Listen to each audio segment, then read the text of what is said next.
Hello friends, welcome to the channel. ये video बहुत ही इम्पोर्टेंट है सारे ही एसबीआई पीओ सीरियस एस्पिरेंट्स के लिए जो 2024 में एसबीआई पीओ बनने वाले हैं उनके लिए। अगर आप एक बहुत ही सीरियस कैंडिडेट हैं और किसी भी बायसनेस के बिना एक ऑनेस्ट स्ट्रेटजी जानना चाहते हैं तो आप इस वीडियो को कंटिन्यू करिएगा। वन मोर थिंग, क्यों मैं आपको एसबीआई पीओ में किस तरीके से प्रिपरेशन करना है इसके बारे में बता रहा हूँ, तो उसके लिए आप मेरा स्कोर कार्ड देख सकते हैं। मैंने लास्ट ईयर मतलब 2023 में एसबीआई पीओ दिया था। मेरा रोल नंबर और आप नाम देख सकते हैं। मेरे मेंस में स्कोर थे 75.5। ठीक है, कट ऑफ 70 की थी। बहुत ही कोई अच्छा स्कोर नहीं है, ऐसा नहीं कहूँगा ये बहुत ही ज़बरदस्त स्कोर है। एक ये एवरेज स्कोर में बोलूँगा, ठीक है ना। आपके इससे ज़्यादा भी आ सकते हैं। इजीली आप कट ऑफ से 10 to 15 मार्क्स अब वो स्कोर कर सकते हो। कुछ सर्कमस्टेंसेस की वजह से मैंने इंटरव्यू और ये नहीं दिया था। ओके, मेरा आरआरबी में सिलेक्शन हो गया था, उसके बाद कुछ ऐसी सिचुएशन थी जिसकी वजह से मैं नहीं दे पाया इंटरव्यू, पर्सनल रीज़न की वजह से। ठीक है, लेकिन मेरे एसबीआई पीओ में ऐसी कौन सी स्ट्रेटजी थी या फिर ऐसे कौन से सोर्स थे या फिर कैसे तैयारी का तरीका था जिससे आपको बहुत बेनिफिट मिलेगा, उसमें भी खास मेंस के एग्जामिनेशन में, वो मैं इस वीडियो में डिस्कस करने वाला हूँ। प्रीलिम से लेके मेंस तक सब कुछ मैं डिस्कस करूँगा। अगर आप प्रिपरेशन कर रहे हैं बैंकिंग की, थोड़ा ही टाइम हुआ है, तभी आपके लिए इनफ टाइम है एसबीआई पीओ के लिए, और आप बहुत ही पहले अटेम्प्ट में बन सकते हैं अगर आप बहुत स्मार्ट तरीके से तैयारी करें तो। सबसे पहली बात तो स्टेज कितने आते हैं। प्रीलिम्स होता है क्वालिफाइंग, मेंस होता है जीडीएन इंटरव्यू, जीडी मतलब ग्रुप डिस्कशन होता है। मेंस और जीडीएन इंटरव्यू का कंबाइन स्कोर होके फिर नॉर्मलाइज होके फाइनल मेरिट बनती है। ठीक है, इस वीडियो में मैं कम्प्लीटली प्रीलिम्स और मेंस के बारे में बात करूंगा। ग्रुप डिस्कशन और इंटरव्यू की प्रिपरेशन के लिए मैं अलग वीडियो बनाऊंगा। मैं आपको बताऊंगा मेरे आरआरबी पीओ के एक्सपीरियंस से कि इंटरव्यू में ऐसी कौन सी चीज़ें हैं जो अगर आप कर सकते हैं या फिर आप उन्हें पहले से प्रिपेयर करें तो आपको फ़ायदा होगा। सबसे पहले बात करते हैं हम प्रीलिम्स की। प्रीलिम्स का जो पेपर पैटर्न है वो क्या है। सो वही नॉर्मली जो बैंकिंग का होता है, 3 सेक्शन होते हैं, English, quant and reasoning. 35 question होते हैं, सेक्शनल टाइमिंग होती है। 100 मार्क्स का पेपर होता है 1 आवर के लिए। अब वन बाय वन हम देखेंगे। जैसे मैं पहले इंग्लिश की बात करूँगा, ठीक है। तो इंग्लिश में जब आप शुरू करें सबसे पहले आपको अच्छे से करनी है ग्रामर। ठीक है, किसी भी टीचर से आप पढ़ सकते हैं ग्रामर, जहां आप कंफर्टेबल हो वहां, लेकिन एक बार ग्रामर पढ़िएगा आपको एक कॉन्फिडेंस आएगा इंग्लिश सब्जेक्ट के लिए। मैंने पर्सनली नीतू सिंह वॉल्यूम 1 बहुत ही फेमस बुक है, मैंने इसे प्रेफर किया था। ग्रामर मैंने किसी स्पेसिफिक टीचर से नहीं पढ़ी थी। सेकेंड थिंग, आपको डेवलप करनी है रीडिंग हैबिट। देखिए, इंग्लिश में लोग बहुत शॉर्टकट ढूंढते हैं, लेकिन लॉन्ग टर्म में सिर्फ और सिर्फ reading, habit of reading, okay, reading कर करके ही at the end of the day आपकी इंग्लिश इंप्रूव होती है। ये बहुत ही एक ये ऐसा ट्रुथ है जिसे आप जितना जल्दी एक्सेप्ट कर लें अच्छा रहेगा। मेरे इंग्लिश में बहुत टाइम तक मार्क्स सिर्फ इसलिए इंक्रीज नहीं हुए क्योंकि मैंने रीडिंग पे कोई फोकस नहीं किया था। So please, reading is very necessary, बहुत फ़र्क पड़ता है। डेली हाफ आवर से स्टार्ट करो, ठीक है ना। बहुत हाई फाई बुक नहीं करनी है आपको, पहले स्कूल बुक्स पढ़िए, थोड़ा कॉन्फिडेंस आएगा। फिर नॉवेल रीडिंग कर सकते हैं, न्यूज़पेपर कर सकते हैं, तीनों आपको करने की ज़रूरत नहीं है।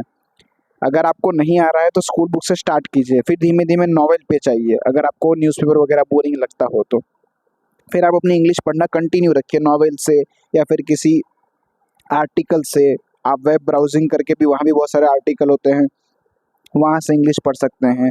जो न्यूज़पेपर पसंद हो उसे आप फॉलो कर सकते हैं, उसका एडिटोरियल पसंद कर सकते हैं। अगर एडिटोरियल ज़्यादा टफ लग रहा है तो आप कोई स्पोर्ट्स के बारे में पढ़ लीजिए, ठीक है ना। आप जो आपको अच्छा लगे उसमें पढ़िए, बट एक हैबिट रखिए, आपको धीमे धीमे कंफर्टेबल हो जाएगा इंग्लिश में। फॉलो एनी टीचर क्लास, जो भी टीचर आपको पसंद है, ठीक है ना, उनकी क्लासेस आप करना शुरू कर दीजिए, ठीक है ना। उनकी क्लासेस करोगे तो आपको आइडिया लगेगा बैंकिंग में किस पैटर्न के सवाल आते हैं, किसी क्वेश्चन को किस तरीके से अप्रोच करना होता है, ये आपको सीखना पड़ेगा और वो आप एक टीचर के थ्रू सीखेंगे।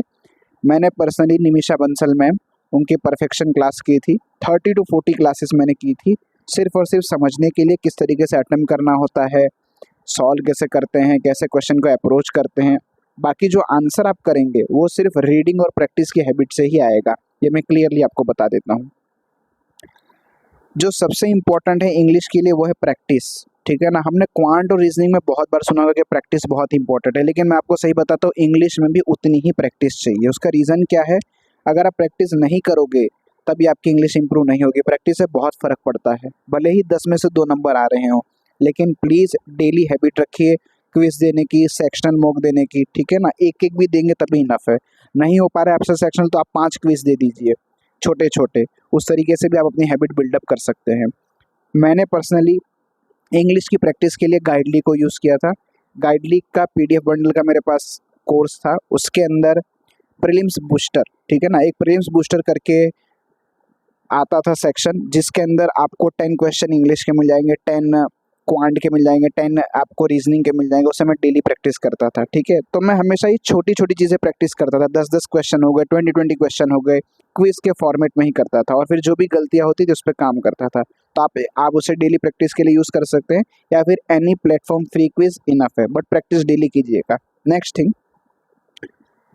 रीडिंग की मैं बात कर रहा था कि आपको रीडिंग करनी है, तो मैं रीडिंग कहाँ से करता था, तो अफेयर क्लाउड का एक कोर्स आता है, हिंदू एडिटोरियल कोर्स। बहुत ही चीप कोर्स है ये, cheap in the sense price में, बहुत ही हाई क्वालिटी का कोर्स है, बट बहुत ही सस्ते में। ओके, ये अंडर 100 रुपीज़ में आता है, आप इसे ले सकते हैं। इसमें होता क्या है, इसमें सबसे पहले आती है वोकैब, आपको वोकैब पढ़नी है, उस पर्टिकुलर डे की वोकैब आ जाती है। जो एडिटोरियल उसकी पहले वोकैब आ गई, फिर आपको एडिटोरियल पढ़ना है, ठीक है। एडिटोरियल आपने पढ़ लिया, फिर उसी के ऊपर से आपको क्विज देना है। तो देखिए, एक में ही आपके 3 काम हो गए, आपको वोकैब भी पढ़ लिया, आपने वोकेबलरी भी पढ़ ली, फिर आपने एडिटोरियल पढ़ा। तो वोकैब आपने क्योंकि पढ़ रखी थी, तो आपको इसकी सारी वोकेबलरी वो समझ आए, क्योंकि वहाँ हाईलाइटेड होता है। और फिर इसी एडिटोरियल पे से क्विज होता है, तो आपकी क्विज के फॉर्मेट में प्रैक्टिस भी हो गई। इट्स वेरी नाइस कोर्स, अगर आप रेफ़र करना चाहें तो कर सकते हैं, अदरवाइज़ अगर कोई और सोर्स फॉलो करने हैं, बिल्कुल ठीक है, कोई दिक्कत नहीं है, ओके। बट ये एक अच्छा सोर्स है जो मैं रिकमेंड करना चाहूँगा। नेक्स्ट, इंग्लिश का डेली प्लान इतना ही होना चाहिए, रीडिंग करना है, प्रैक्टिस करनी है, क्लास लगानी है, ख़त्म। रीडिंग करना है, प्रैक्टिस करनी है, क्लास करनी है, रीडिंग करना है, प्रैक्टिस करनी है, क्लास करनी है, ये 3 आपको इंग्लिश के लिए करना है, इतना इनफ है, ठीक है। नेक्स्ट है क्वांट। क्वांट के 3 सेक्शन होते हैं, पहला होता है स्पीड मैथ्स, जिसमें simplification, approximation, missing number series, wrong number series, quadric equation. ये स्कोर बूस्टर सेक्शन होता है, जहाँ टॉपिक बहुत इजी होते हैं, ठीक है। आपको पहले ये सीख लेना है, सिंप्लीफिकेशन कैसे करते हैं, अप्रोक्सीमेशन कैसे करते हैं, और याद रखिएगा इसका बेसिक क्या होता है, कैलकुलेशन। आपको कैलकुलेशन पहले एक क्लास कैलकुलेशन की 1-2 क्लास करनी पड़ेगी। आप जिस भी टीचर से पढ़ोगे वो 100% कैलकुलेशन की क्लास लेते ही हैं, ठीक है। मैंने आशीष अरोड़ा सर से अपना पूरा बेसिक क्लियर किया था, तो उनके भी कैलकुलेशन की क्लास थी, वो मैंने फॉलो की थी। आपको भी उसी तरीके से अपने टीचर की क्लास फॉलो कर लेनी है। फिर इसी ऑर्डर में कीजिएगा, ये इजी टॉपिक है, पहले कर लीजिए। सिंप्लीफिकेशन, अप्रोक्सीमेशन आपने सीखा, जो भी आपके टीचर ने शीट दी आपने उसका रिवीजन कर लिया। फिर आप 100 क्वेश्चन, 200 क्वेश्चन, 300 क्वेश्चन एक बार में प्रैक्टिस कर लीजिए। पैटर्न सेम रहेगा सबके लिए, टॉपिक सीखना है, टीचर की जो शीट है उसे रिवाइज कर लेनी है, फिर उसी पर्टिकुलर टॉपिक पे 1 गो में 100 से 200, 300 सवाल की प्रैक्टिस कर लेनी है। फिर आपको वो टॉपिक आ गया, फिर आपको सिर्फ टाइम मैनेजमेंट सीखना है। उसी तरीके से missing number series, wrong number series, quadric equation, जब अब ये सारे टॉपिक इस तरीके से सीख लें, फिर इनका 10-10 का सेट बना लो कि 10 का सेट ये हो गया, 10 का सेट ये हो गया, और 10 का ये हो गया। इसे डेली हैबिट में ले लीजिए, ठीक है। हो सके तो क्विज के फॉर्मेट में दीजिएगा, इस टाइप की क्विज आती ही है, सिंप्लीफिकेशन की क्विज है, सिंप्लीफिकेशन क्वाड्रिक इक्वेशन के मिक्स क्विज है।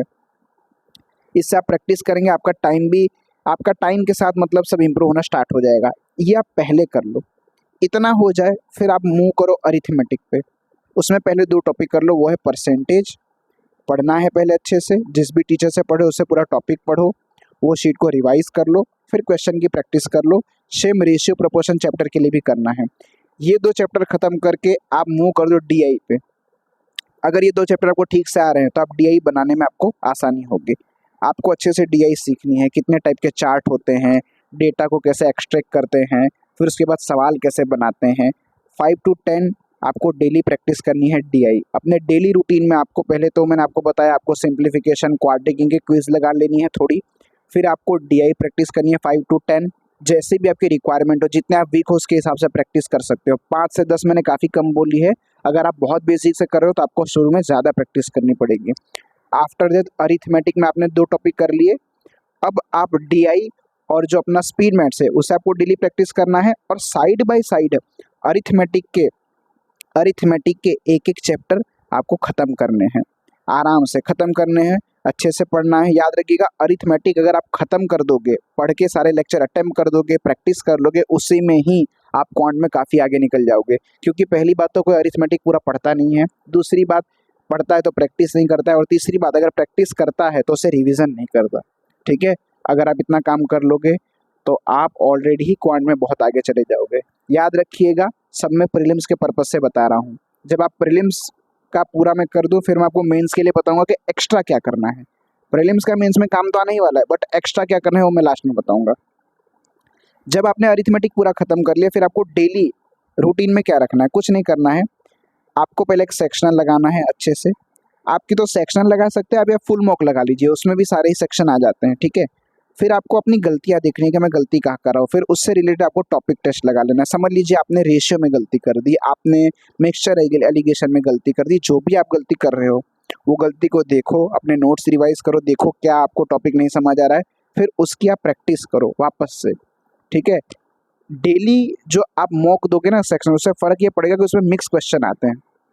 ठीक है, मिक्स क्वेश्चन ही प्रैक्टिस करना, क्योंकि अगर आप पर्टिकुलर टॉपिक वाइज एक बार प्रैक्टिस करोगे, फिर आप लगातार वैसे ही करोगे, तो आपका माइंड ऐसा सेट हो जाएगा। जैसे हमने सिंप्लीफिकेशन खोला, समझ लीजिए हमने मिक्सचर एलिगेशन खोला, तो हमारा दिमाग ऑलरेडी ही उस चैप्टर में ही चलता है, क्योंकि हमें मालूम है सारे क्वेश्चन उसी के आने वाले हैं। लेकिन जब आप मिक्स करते हो तब आप रियल पेपर की तैयारी करते हो। तो ये बात अच्छे से ध्यान में रखना, हमेशा अरिथमेटिक का क्विज मिक्स वाला लगाना, जिसमें 3-4 टॉपिक हों। ओके, फ्री क्विज सारे ही प्लेटफॉर्म पे अवेलेबल है, कोई भी आप फॉलो कर सकते हो। पेड लेना है तो मैं एक ही रिकमेंड करूंगा, वो है गाइडली, उसका PDF कोर्स ले सकते हो, उसमें सब कुछ आ जाता है, डेली प्रैक्टिस एवरीथिंग। मैंने खुद ने सिर्फ गाइडली से ही प्रैक्टिस की थी। ओके, और कुछ और भी जो प्लेटफॉर्म है वहाँ कोई अच्छा क्विज लगा तो वो मैंने लगा लिया। सोर्सेज मैं अपने पूरे बता देता हूँ। मैंने तैयारी पूरी ही बेसिक मैथ्स की, मतलब क्वांट की, आशीष अरोड़ा सर के क्लास से की थी। याद रखना, बेसिक की मैं बात कर रहा हूँ। ठीक है ना, जैसे ही मेरा बेसिक खत्म हो गया, मैं प्रीलिम्स के मॉक लगाने लग गया, मेरा एक हद तक स्कोर आने लग गया। उसके बाद मैंने मेंस का content completely Harshal Agrawal sir की क्लासेस ही फॉलो की है। एक बार मेरा बेसिक हो गया, उसके बाद मैंने सिर्फ और सिर्फ हर्षल अग्रवाल सर की क्लासेस कंटिन्यू की है। कौन सी कंटिन्यू की थी? फ्री प्लस पेड दोनों। यूट्यूब वाली भी मैंने फॉलो की थी और पेड वाली भी की थी। ओके, मेरे को मेंस के लिए हर्षल अग्रवाल सर सही लग रहे थे, मतलब मैंने पढ़ा तो मेरे को वहाँ से इंप्रूवमेंट नजर आया तो मैंने फॉलो किया। बेसिक मैंने आशीष अरोड़ा सर से पहले ही कंप्लीट कर लिया था, उसके बाद मेरे को इंप्रूवमेंट यहाँ से मिली। ठीक है, हर्षल अग्रवाल सर से। ये कोई मैं इस तरीके से नहीं बता रहा हूँ कि आप इनका ही पढ़िए या फिर इसी टीचर का लीजिए, मैं अपना सिर्फ एक्सपीरियंस बता रहा हूँ। अगर आपको दूसरे किसी टीचर से हेल्प मिलके इम्प्रूवमेंट मिल रही है तो आप उसे ही फॉलो करना। ठीक है, ये देख के आप इसे फॉलो मत करने लग जाना, अगर आपको फ़ायदा मिला है तभी फॉलो कीजिएगा। नेक्स्ट, काफ़ी लोग मेरे को बुक भी पूछते हैं, तो एक बुक तो मैं ज़रूर बोलूँगा, वो है ज़ीरो बुकलेट। ये आशीष अरोड़ा सर की बुक है, ये फ्री बुक है। कोई भी स्टूडेंट या फिर कोई भी एस्पिरेंट जिसने अरिथमेटिक पढ़ रखा है, उसे एक बहुत अच्छी प्रैक्टिस करनी है, एक बेसिक वाली प्रैक्टिस करनी है, एक अपने कॉन्सेप्ट क्लियर कर लेने, तो ज़ीरो बुकलेट ज़रूर लगा ले। उनके टेलीग्राम चैनल पे या फिर उनके आप यूट्यूब चैनल पे जाएंगे, आपको ये मिल जाएगी। ज़ीरो बुकलेट आप लगा लें, अच्छी बुक है, 40 to 50 क्वेश्चन है ईच चैप्टर में, प्रैक्टिस कर लीजिएगा। अरिथमेटिक की सिर्फ ये बुक है। अगर आपको कोई बुक खरीदनी है तो मैं हर्षल अग्रवाल सर की बुक रिकमेंड करूँगा, bank clerk and PO mathematics, ये उसका नाम है। ठीक है, इसके अंदर आपको प्रीवियस ईयर पेपर मिल जाएंगे, फिर आपको मतलब चैप्टर वाइज सारे क्वेश्चन मिल जाएंगे। अच्छी बुक है, आप इसे भी इस्तेमाल कर सकते हैं। नॉर्मली मैंने कोई बुक इस्तेमाल नहीं की थी, मैंने free plus paid classes use की हैं, और मैंने सिर्फ गाइडली का PDF बंडल कोर्स यूज़ किया था प्रैक्टिस के लिए। ओके, लेकिन काफ़ी लोग बुक से कंफर्टेबल होते हैं, आप इन्हें यूज़ कर सकते हैं। उसमें ज़ीरो तो सबको ही कर लेनी है, उसके बाद और भी पब्लिकेशन की बुक आती है, आपको जो ठीक लगे वो, लेकिन प्रैक्टिस कीजिए तो उसका मतलब, अगर आप प्रैक्टिस ही नहीं कर रहे हैं तो कोई मतलब का नहीं है बुक का। रीजनिंग, ओके, रीजनिंग की बात कर लेते हैं। रीजनिंग में 2 ही चीज़ें होती हैं, पजल एंड सिटिंग अरेंजमेंट और मिसलेनियस। मिसलेनियस में सारे टॉपिक आ गए। ओके, नंबर सीरीज आ गया, अल्फा न्यूमेरिक सीरीज आ गया, ब्लड रिलेशन आ गया, सिलोजिज्म आ गया, इनइक्वालिटी आ गए, सारे टॉपिक मिसलेनियस में आ गए। सबसे पहले मिसलेनियस कीजिएगा। ठीक है ना, मैंने मिसलेनियस के कुछ टॉपिक अंकुश सर से किए हैं तो कुछ राधे सर से, दोनों ही मैंने पेड में किए थे। ओके, पेड कोर्स में किए थे। पजल एंड सिटिंग अरेंजमेंट मैंने अंकुश लांबा सर से सीखी थी, ओके, और राधे सर से भी सीखी थी। मैंने इन दोनों का कंबाइन कोर्स यूज़ किया था, ठीक है ना। कुछ टॉपिक मेरे को राधे सर के अच्छे लगते थे, कुछ मेरे को अंकुश सर के, okay. Puzzle and seating arrangement 99% मैंने वहाँ से सीखा, कुछ मेंस की पजल मैंने राधे सर से सीखी थी। एनी टीचर जो आपको पसंद आ रहे हो, जिसका आपको समझ आ रहा है, आपको उसी का ही फॉलो करना है। ये मैं बार बार रिपीट कर रहा हूँ, आपको मेरे तरीके से फॉलो नहीं करना है टीचर्स को, आपको जो समझ में आ रहा है आपको वो से फॉलो करना है। आपको इम्प्रूवमेंट खुद देखना है कि इम्प्रूवमेंट मॉक से मालूम चल जाएगा, ठीक है ना। बाकी आप चाहें तो इन टीचर को भी यूज़ कर सकते हैं। प्रैक्टिस मैंने कैसे की, तो प्रैक्टिस के लिए मैंने किसी भी टीचर की क्लास, ठीक है ना। देखिए रीजनिंग में क्या होता है कि आपको एक बार सारे टॉपिक हो गए, पजल सिटिंग अरे में आपने एक बार सीख लिया, उसके बाद आप प्रैक्टिस के लिए किसी भी टीचर की फ्री क्लास का यूज़ कर सकते हो। क्यों? क्योंकि आपको सिर्फ क्वेश्चन चाहिए, तरीका इतना कुछ चेंज नहीं होता है, इसमें कुछ ऐसा नहीं है कि बहुत ही चेंज हो जाता है। एक नॉर्मल तरीका होता है, अप्रोच होता है, वो सबका अलग अलग होता है। बाकी आप प्रैक्टिस के लिए कोई भी ऑनलाइन क्लास यूज़ कर सकते हैं। दूसरी बात, वापस बोल रहा हूँ, मैंने प्रैक्टिस के लिए गाइडली का PDF बंडल कोर्स यूज़ किया था, ओके। मैंने वही एक मटेरियल यूज़ किया था और मैंने कुछ यूज़ नहीं किया है। मैं पेड मटेरियल ही ज़्यादा प्रेफर करता हूँ, ठीक है ना। मैं आपको भी यही बोलूँगा, काफ़ी बच्चे ऐसे होते हैं, काफ़ी एस्पिरेंट ऐसे होते हैं जो बहुत पैसा अफोर्ड नहीं कर सकते। मैं भी नहीं कर सकता था, ठीक है। मैंने साइड में जॉब किया, ट्यूशन्स पढ़ाए, उससे पैसे जमा किए, फिर मैंने इसे अपनी तैयारी के लिए उसे फंड किया है। लेकिन पेड कोर्स में आपको एक ऑर्गेनाइज तरीका मिल जाता है, पेड PDF में आपको ऑर्गेनाइज रहता है कि आपको कितना करना है। फ्री में आप यहाँ वहाँ भटकते रहते हो। फ्री बिल्कुल बुरा नहीं है, बस वो ऑर्गेनाइज नहीं है। जो ऑर्गेनाइज है उसी का वो लोग पैसा लेते हैं, ठीक है। पजल एंड सिटिंग अरेंजमेंट में आपको डेली 5 पजल की प्रैक्टिस से स्टार्ट करना है, फिर 10 पजल, फिर 15 पजल, इस तरीके से आपको 20 पजल। शुरू में आप अच्छा करिए, ज़्यादा से ज़्यादा करने की कोशिश कीजिए, फिर आप डेली में 10 या 15 रखेंगे चलेगा। ज़्यादा से ज़्यादा पजल कीजिए।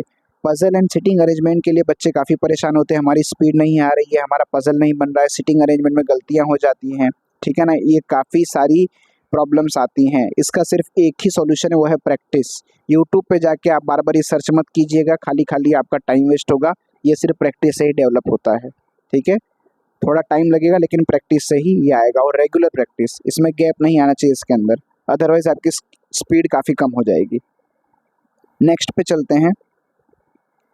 वापस मैंने यहाँ लिख दिया कि प्रैक्टिस मैंने कहाँ से की थी। सारी ही प्रैक्टिस मैंने गाइडली के PDF बंडल कोर्स से की है, ओके। मॉक टेस्ट मैंने कौन सा यूज़ किया है, गाइडली और प्रैक्टिस मॉक का। आप कोई भी यूज़ कीजिए, सारे ही मॉक टेस्ट अच्छे होते हैं, जो आपका पॉकेट फ्रेंडली हो उसे आप लीजिएगा। फ्री क्विज का फुल फ़ायदा उठाइए, सारे ही प्लेटफॉर्म पे फ्री पड़ी होती है। प्रीलिम्स का सफ़र इतना ही होता है, ठीक है। इतना अगर हम करने लग गए और इतना हमारा जब रेडी हो जाता है, फिर हमें प्रीलिम्स के लिए रोज़ क्या करना होता है, एक ही काम करना होता है। सुबह उठना है, मॉक टेस्ट लगा देना है। कितने लगाने हैं? 2 मैं बोलूँगा, 2 तो आप लगा सकते हो। जब आप रीजनिंग, क्वांट, इंग्लिश इन सब की इस तरीके से तैयारी कर लो, उसके बाद आपको डेली 2 मॉक लगाने हैं सिर्फ प्रीलिम्स के, और कुछ नहीं करना है। उनको एनालाइज करके आपको देखना है कि आपकी मिस्टेक्स क्या हैं, और उन टॉपिक को आपको वापस रिवाइज कर लेना है या फिर उसे ठीक कर लेना है। बस यही एक स्ट्रेटजी है, प्रीलिम्स की स्ट्रेटजी इतनी है। उसके बाद सिर्फ मॉक टेस्ट का खेल है। Daily 2 mock test and then analyse, जो मिस्टेक है उसे सुधारिए, मॉक में इम्प्रूवमेंट आने लग जाएगा। फिर हमारा स्टार्ट होता है मेंस। तो अब हमें मेंस के लिए एक्स्ट्रा क्या करना है, तो देखो रीजनिंग वही का वही है, डेटा एनालिसिस एंड इंटरप्रिटेशन, मतलब ये हमारा क्वांट है। नया आता है general economy and banking awareness, 50 question, 60 marks, very important. English language वही है। एक और नई चीज़ आती है डिस्क्रिप्टिव, और यही गेम चेंजर है। Descriptive is highly scoring section. मैं आपको बताता हूँ इसकी तैयारी कैसे करनी है, पहले देखते हैं। क्वांट में आपको मेंस के लिए क्या करना है, मैंने क्या किया था, ओनली हर्षल अग्रवाल सर की क्लास की थी और मैंने कुछ नहीं किया था। आप चाहे तो किसी टीचर की क्लास कर सकते हैं या फिर आप मेंस की PDF सॉल्व कर सकते हैं, ठीक है। मैंने इतना ही किया था, मैं आपको बता रहा हूँ। रीजनिंग के लिए any teacher mains classes, any teacher मतलब जिसको आप फॉलो करें, मैं उसकी बात कर रहा हूँ, वो अपने मेंस की क्लासेस लेते हैं। मैंने सारी ही प्रैक्टिस मेंस की सिर्फ क्लासेस से ही की है, ओके। मैं कंफर्टेबल नहीं था PDF में, मैंने मेंस की प्रैक्टिस सिर्फ क्लासेस से की है। मैं सिर्फ मेंस का मॉक दे देता था बस, हफ्ते में 1-2 बार। अदरवाइज मैं कुछ मेंस के लिए मैंने कोई पीडीएफ यूज़ नहीं किया क्योंकि मेरे को कंफर्टेबल आया नहीं, ठीक है। मॉक देने से मेरे को आइडिया लगता था कि क्वेश्चन सिलेक्शन कैसे करना है, फिर टाइम मैनेजमेंट कैसे करना है, इसलिए मैं मॉक देता था। एक बात और समझना आप, एसबीआई पीओ का मेंस ऐसा नहीं है कि वहाँ आपको बहुत कुछ सॉल्व करना है। वहाँ स्मार्टनेस ये है कि आपको क्या सिलेक्ट करना है और क्या सॉल्व करना है। वहाँ आपको बहुत टफ क्वेश्चन नहीं सॉल्व करने हैं, वहाँ आपको टफ पेपर में इजी क्या है उसे निकाल के सॉल्व करना है, ये हमेशा ध्यान में रखिएगा। ओके, नेक्स्ट, इंग्लिश के लिए एक ही रामबाण है, डेली रीडिंग एंड प्रैक्टिस के लिए सेक्शनल मॉक, ठीक है। रीडिंग एंड प्रैक्टिस यही इंग्लिश के लिए आपको करना है, चाहे प्रीलिम्स हो या मेंस, ठीक है। आप मेंस का मॉक टेस्ट भी दे सकते हैं, आप प्रीलिम्स का भी दे सकते हैं, आप अल्टरनेट भी कर सकते हैं। समझ लीजिए हफ्ते में आपने 2 3 4 सेक्शन ले दिए प्रीलिम्स के, 1 2 सेक्शन मेंस के दे दीजिए, बाकी और कुछ नहीं करना है इंग्लिश के लिए। अब मेन बात आती है कि सर जनरल इकोनॉमी और बैंकिंग अवेयरनेस, ये मतलब पूरा एक ही सेक्शन है, इसे कैसे अप्रोच करना है। उसके लिए डॉक्टर गौरव गर्ग का करंट अफेयर कोर्स, ये भी पेड है। डॉक्टर गौरव गर्ग के सारे कोर्स पेड आते हैं, ये बहुत बढ़िया कोर्स है इसके लिए। एसबीआई पीओ में तो मैंने खास देखा है, उसमें आपको डेली करंट अफेयर करनी है, उसके बाद उनका बेस्ट 300 आता है वो कर लेना है, ये 2 अगर आप कर लो, and very important banking awareness monthly, current banking awareness आती है मंथली, वो बहुत इंपॉर्टेंट है, उसमें से बहुत क्वेश्चन आएंगे। एसबीआई पीओ के पेपर में तो खास उस पर सबसे ज़्यादा आप फोकस रखिएगा, उसमें से बहुत क्वेश्चन आते हैं, ठीक है ना। और मैं जानता हूँ इनका कोर्स आपको थोड़ा महंगा पड़ेगा, वो बात एकदम सही है, लेकिन आप जितना भी पैसा दे रहे हैं वो वर्थ इट है, ठीक है ना। मैंने पर्सनली यूज़ किया है, मैं आज भी यूज़ कर रहा हूँ, मैं अभी भी पढ़ता हूँ, इसी कोर्स से मैं पढ़ रहा हूँ अभी भी अपनी फर्दर एग्जामिनेशंस के लिए। वेरी अमेजिंग कोर्स, ठीक है ना। आप चाहें तो और कहीं भी रिव्यू ले सकते हैं या फिर इनका एक डेमो वीडियो भी वो भी देख सकते हैं। ओके, तो ये मैंने करंट अफेयर के लिए किया था।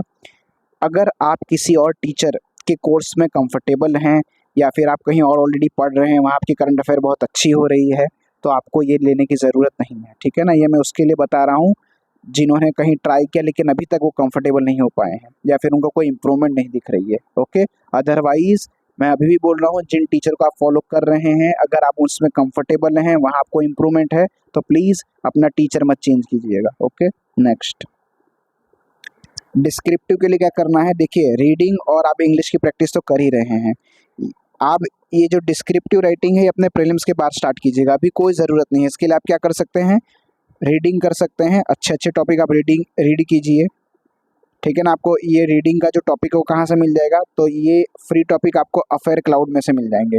अफेयर क्लाउड पे काफ़ी पढ़े हैं, ठीक है ना, अफेयर क्लाउड एप्लीकेशन है, वहाँ काफ़ी पढ़े हैं। डिस्क्रिप्टिव राइटिंग करके लिखोगे, टॉपिक करके लिखोगे तो काफ़ी मिल जाएंगे। इसकी एक बुक भी आती है निमिषा बंसल मैम की, आप वो भी परचेज कर सकते हैं, उसमें बहुत सारे लेटर और ये हैं क्या बोलते हैं एसेज हैं, ठीक है। सिर्फ रीड करना है, अभी के लिए सिर्फ रीड करना है। जब प्रीलिम्स हो जाए उसके बाद जब मेंस नज़दीक होगा ना, तो डॉक्टर गौरव गर्ग का कोर्स आता है डिस्क्रिप्टिव राइटिंग के लिए, और ये वो टाइम पे शायद 1 रुपये में आपको मिलेगा, क्योंकि जब मैं पढ़ रहा था तब मेरे को ये 1 रुपये में मिला था। और यहाँ वो आपको दिखाएंगे कि लेटर का क्या फॉर्मेट होता है, ऐसे कैसे लिखना होता है, आपको एक अच्छा कॉन्फिडेंस आ जाएगा। जब आपको एक बार कॉन्फिडेंस आ जाएगा, आप देख लोगे कि इस तरीके से लेटर लिखा जाता है, कुछ इस टाइप की लाइन्स होती हैं जो हमें आनी चाहिए, फॉर्मेट समझ लोगे, क्योंकि फॉर्मेट के ही अच्छे खासे मार्क्स होते हैं, आप ऐसे का फॉर्मेट देख लोगे। उसके बाद सिर्फ आपको गाइडली का डिस्क्रिप्टिव राइटिंग का भी मॉक आता है, उसमें आपको 5-10 मॉक अगर आपने लगा लिया, प्रैक्टिस कर लिया, तो आपको बहुत अच्छा कॉन्फिडेंस आ जाएगा।